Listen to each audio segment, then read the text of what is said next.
My name is Erin Kasprzak, and I am the Assistant Director of Instructional Technology and Program Development for the School of Continuing and Professional Studies.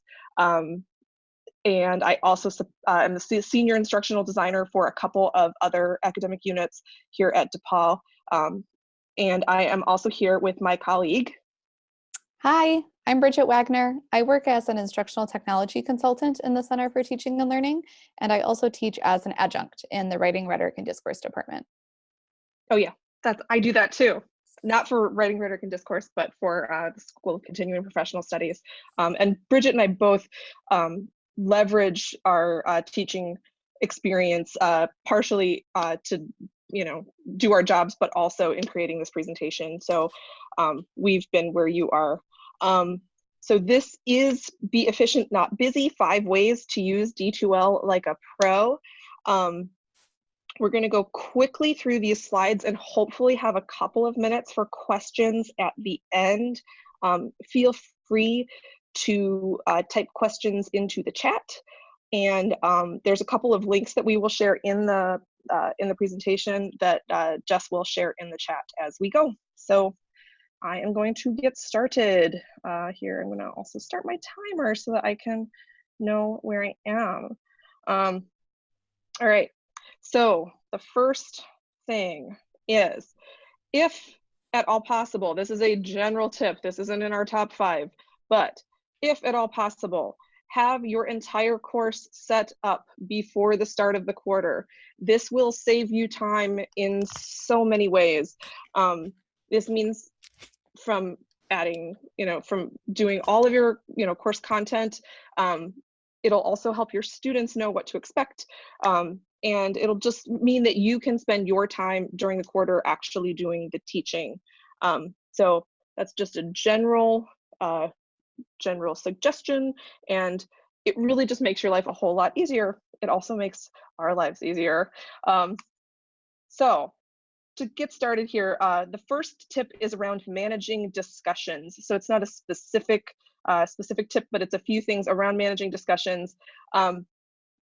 First, set a word count and clear grading criteria. This is both to help your students understand what to expect, but it also helps you when you go to assess.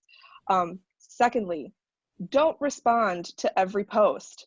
Tell your students what you're going to do and then do it, but you don't have to. I don't think your students really need you to be saying, responding to every single thing they do. And also address multiple students in your responses. And I'm going to give an example here. So here is an example from my course. This is my Sandbox course, but in my own course, I often will post something in the news that gives a summary of what's been happening so far in the weekly discussion. Then I will call out a couple of individual students' posts and also tell them what to consider going forward. I might also add a link to something relevant going on in current events. And going actually into discussions themselves,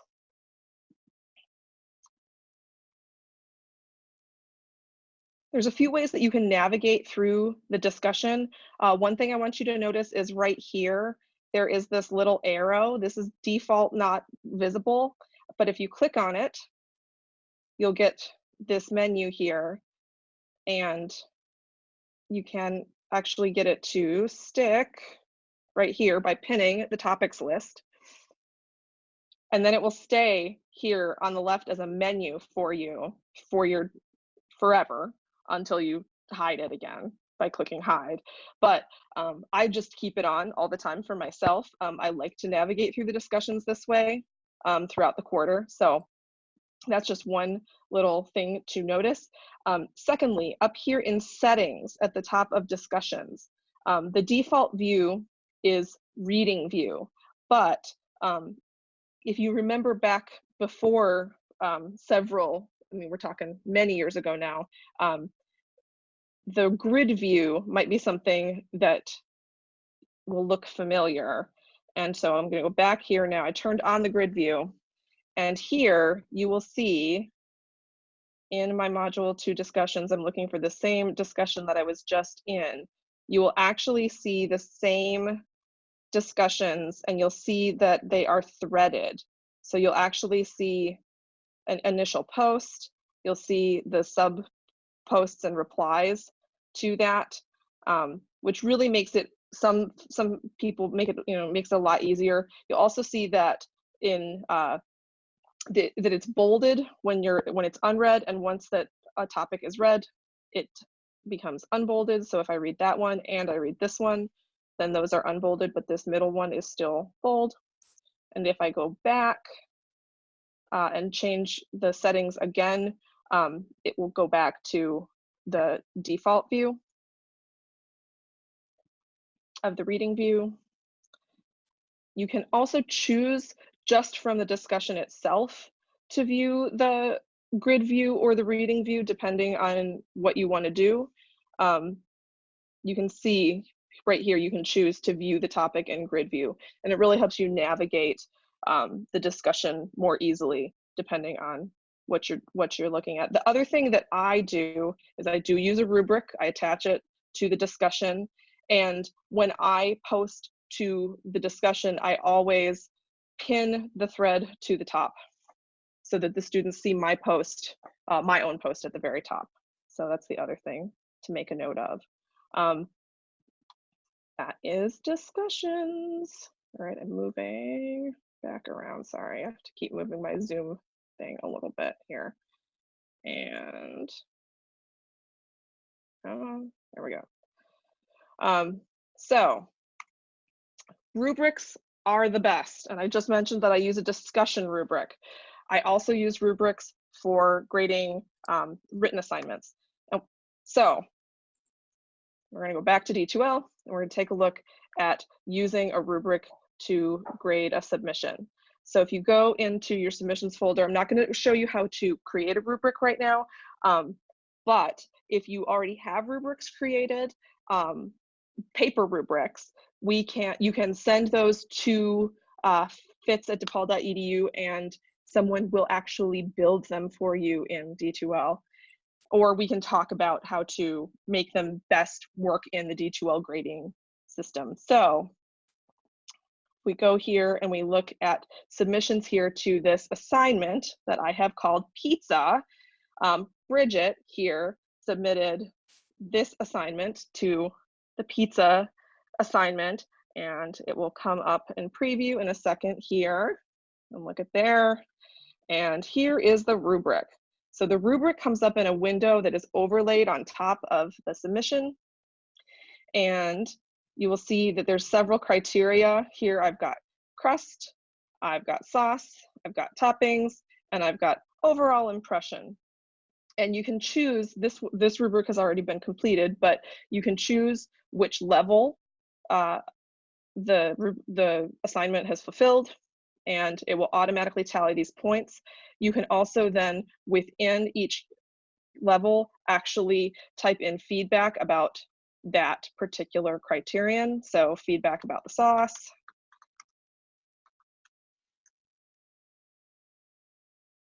And then I really love this overall impression as a tactic for using rubrics in general. A lot of faculty find that rubrics can be really restrictive.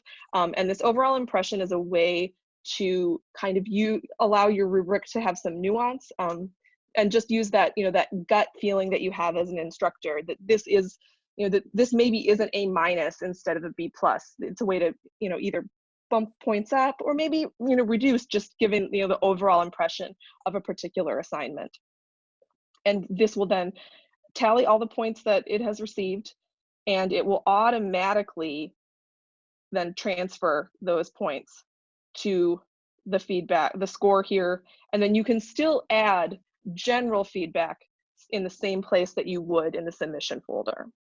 So that can really make your grading a lot quicker. I use them all the time. It's made my written assignment feedback so much faster. So moving on to tip number 3. This is Bridget's. So our next set of tips has to do with the way that you use and convey dates throughout D2L. So you may know that a variety of dates, such as due dates, can be assigned to a number of tools and items throughout D2L courses, such as submission folders, discussions, and quizzes. And those dates, of course, are important because they signal information to students as to how they should navigate through your content and complete their assignments. They're especially important because they populate in the calendar widget, which is by default included on the homepage of every D2L course. And we know more and more that students are relying on that calendar widget as one way to manage their I'll workload show it in a second. and the way that they plan for how they're going to complete the coursework. Erin is pulling that up right now. Here it is. And you'll see right on the right panel, that is where those dates will populate as you assign dates to tools throughout D2L. The other reason that using the date features in D2L is important in terms of the student experience is because students are likely more aware now than ever of something called the Pulse app, which is an app where students can receive notifications about things related to their D2L courses. And students are going to have the ability to download the Pulse app as they go in to customize their notifications in D2L in general. And that Pulse app is really only going to be beneficial to students if you're using the built-in date tools throughout D2L.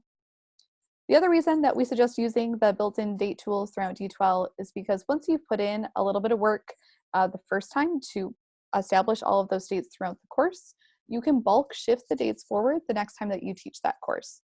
So if you copy all of your course content from one quarter to the next, somebody from our department in the Center for Teaching and Learning can help you determine the best way to shift all of those dates forward, but we can do it in bulk. So we can say, move all of these dates forward exactly 366 days, and then you don't have to touch any of those dates for the rest of the quarter. Something that we suggest doing then in conjunction with using all of the built-in date tools is that you remove all other references to dates from any of your assignment sheets or prompts, or even the descriptions of items throughout D2L. And the reason for that is a couple. So one, it's going to make it a lot easier for you to repurpose that content in future quarters or even between courses. And also you're going to help eliminate any confusion over what might be some misdates as you update your course content from quarter to quarter. And that tip is one of a few that comes from a blog post that was written by one of our colleagues in the Center for Teaching and Learning, Alex Jaffe. And we're going to be sharing that blog post with you via a link in the chat at the end of this webinar. So besides, and it looks as though Jess has just shared that link with you. Our next suggestions have to do with some additional grading strategies. So I think that Erin probably sold you on the power of D2L rubrics already, but something else that you can do in conjunction with rubrics or without using D2L rubrics is to keep a record of your most commonly used feedback for each of your assignments. So this is something that Erin and I both do, and we keep, for me it's a Google Doc of common feedback that I provide students for each of my assignments. And I think that most of us can agree that there is feedback or resources that we consistently point students to as they complete certain writing assignments. So by keeping a log of our feedback in one place, you can save some time as you are commenting on student work. So from here, you could just copy and then paste the feedback into student documents. The next thing that I want to highlight is a tool that is coming soon to all D2L courses. It's called Annotations, and it's going to be built into D2L submission folders, and it will likely save you some time as you provide feedback via D2L submission folders. This tool is going to make the biggest difference for those of you that are in the habit of downloading student drafts and then commenting on them in Microsoft Word and then re-uploading them. That process is kind of a pain, I know. So what Annotations is going to allow you to do is to comment on, to mark up student documents without actually leaving the submission folder. So Annotations is turned on right now in this folder that Erin is showing. And as you can see, you can highlight text, underline text straight through. You can type right into the document. And then you can also insert comments that sort of pop up, similar to the functions that we see in Microsoft Word or Google Docs. And in those, you can provide lengthier feedback to students.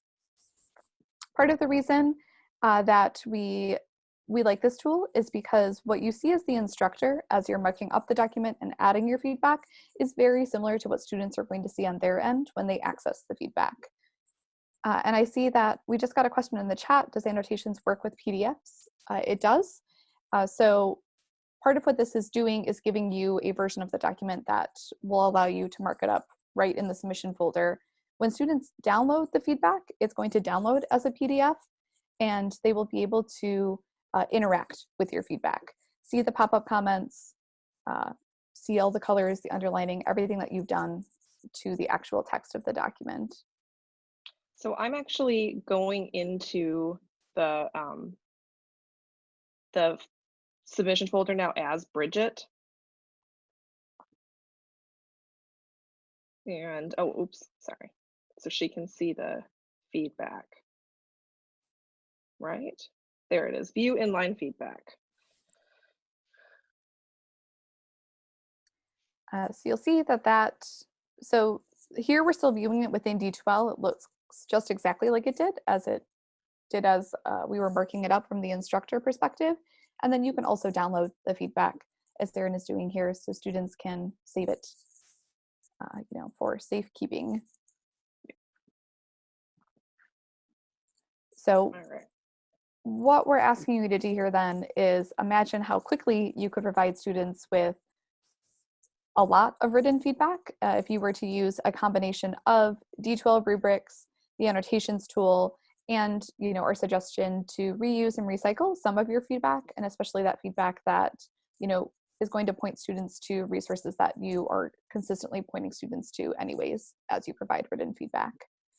While annotations isn't available to everyone in all D2L courses yet, we're going to provide you with some information at the end of the webinar as to how you can request early access. And I see, that we're getting some questions related to that right now. So yep, we can turn it on early in your courses, and we'll tell you how you can do that at the end.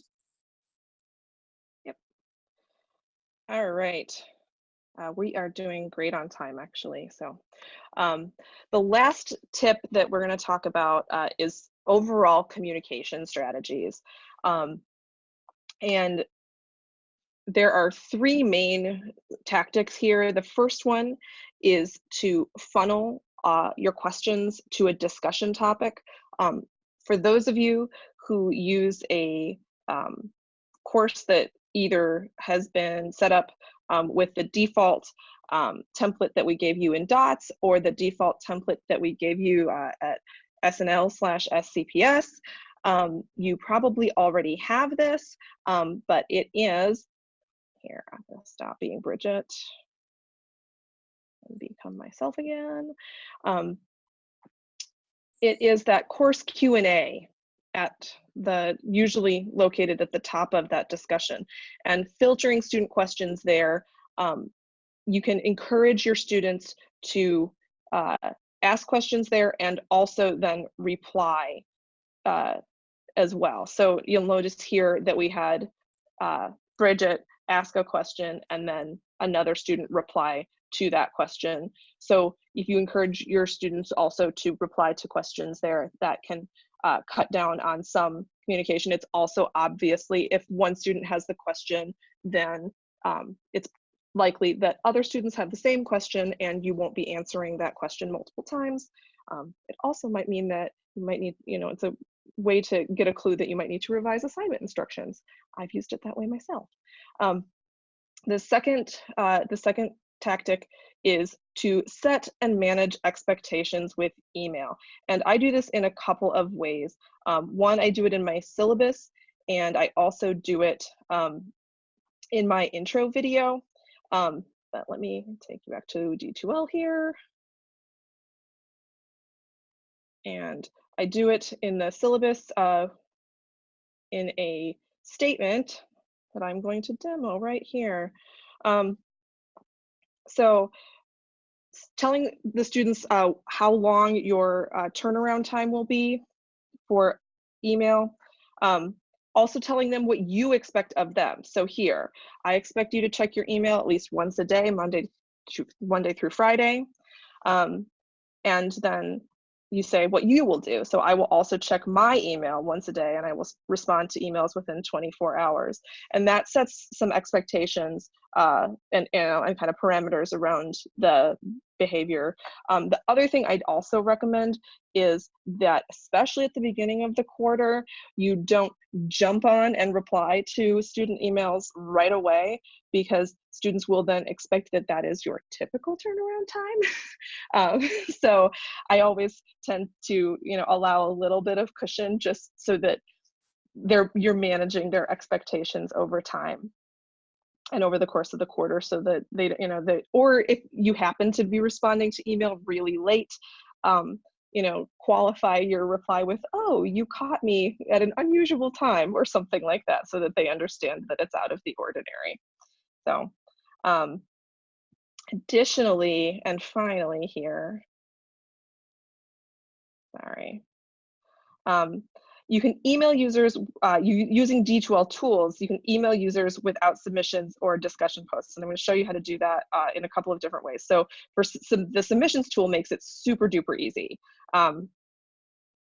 There's actually just an email users without submissions option right from within the submission folder. So if you go into the submission folder, you can just click on this button and it will take you right there to email the users without submissions. In this course, it just happens to be me who hasn't submitted to the folder. I only have 3 users in this course. So, but it will BCC those users, and so you can then just send them a general, "Hi, I noticed that you didn't submit to your proposal assignment, and it's probably, if you want to get feedback from me in order to move ahead, it might be a good idea to submit your proposal."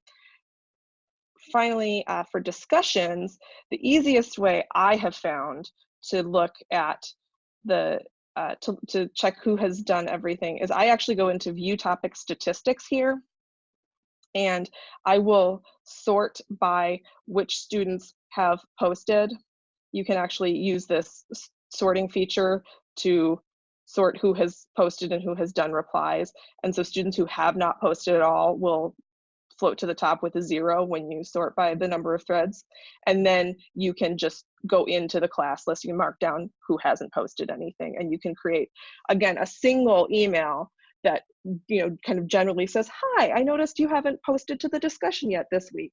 And I will often then get a lot of response on discussion around, as a result of that. A lot of students appreciate that you notice that they haven't done it, but if you're only emailing once for 5 students who haven't posted instead of individually for each student who hasn't posted, it's a lot more efficient. So those are the communication tips. The D2L makes it a lot easier to do quickly. And then our last tip is this one. Is to let us do some of this for you. So at the Center for Teaching and Learning, we can help you to do all of these things in D2L. We can help you to set up rubrics and submission folders, to use the date tools, to bulk shift your dates forward. And we have a couple of avenues through which you can ask for support in using D2L in your courses. So the first is our Fits inbox that's supported Monday through Friday, 9 to 5. We also offer one-on-one appointments in both face-to-face appointments on both campuses or online appointments. We will build quizzes on your behalf if you submit a quiz build request form.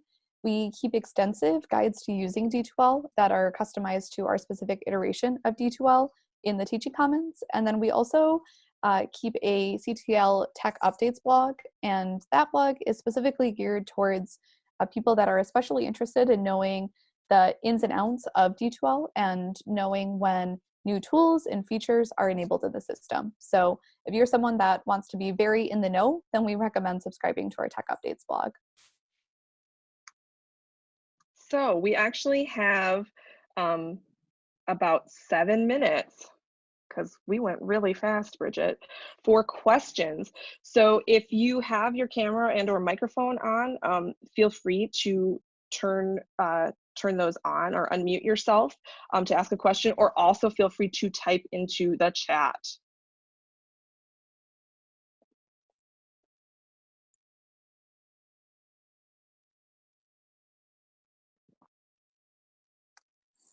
So while we're waiting to see if anyone else has questions, a question came in earlier that I think might be specific to the School of Continuing and Professional Studies, Erin.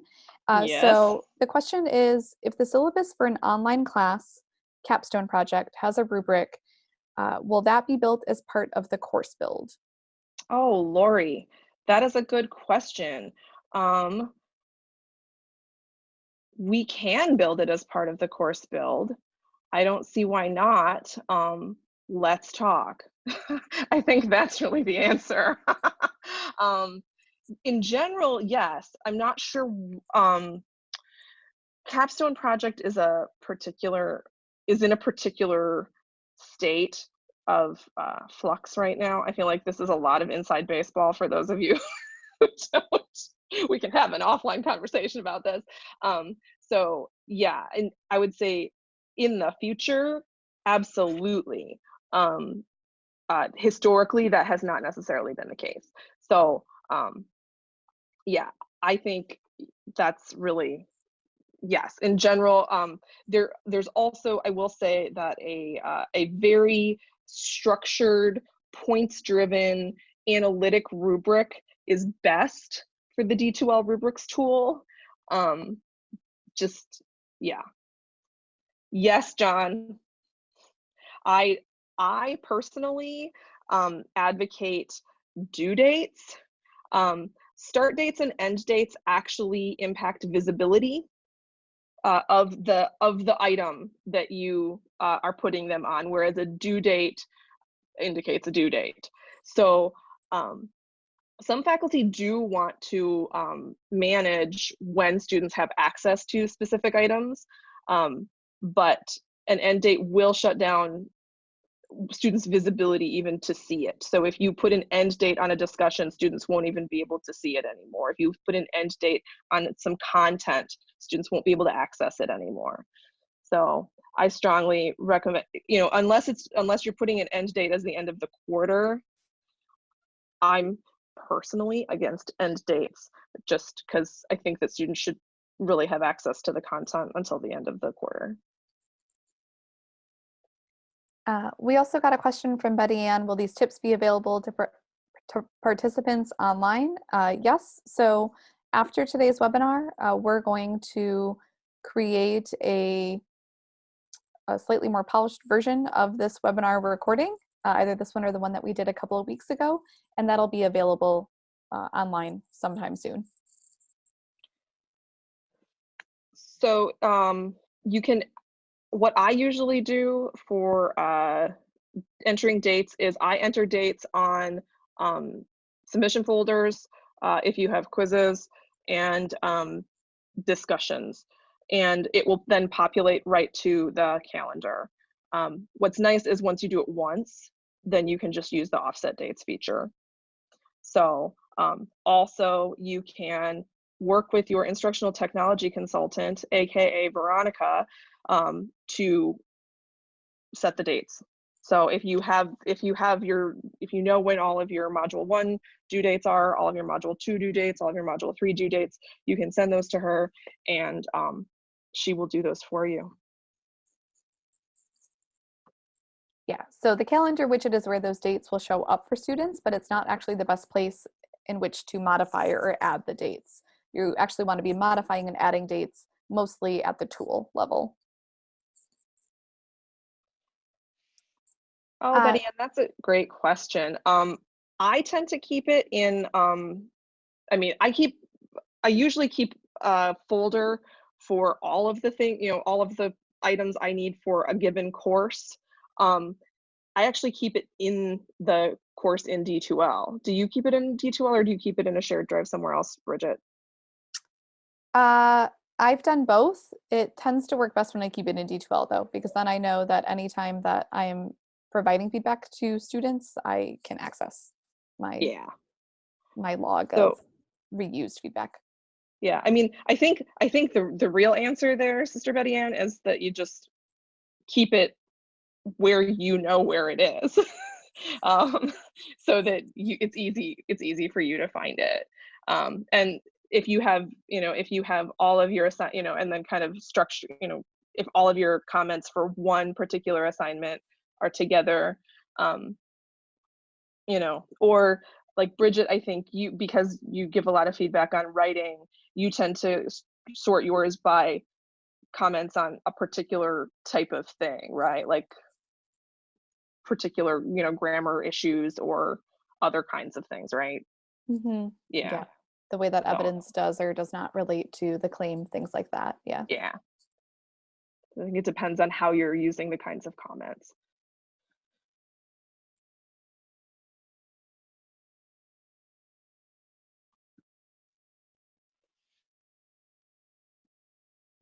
Okay. All right. Well, I want to thanks, Carl. Yeah, I know it's really short and quick, but we have been trying out these new different kind of modalities for these professional developments. And thank you all for coming, and thanks for your questions. Obviously, use the Center for Teaching and Learning. I think a lot of you already do. You know us well. So yeah, have a great afternoon, and we will send out a copy of one of the recordings. We did a version of this in October, so we'll have access to one of the recordings at some point soon. So yeah, I think that's all. Yeah. Thank you. Yep. Bye. Bye, everybody.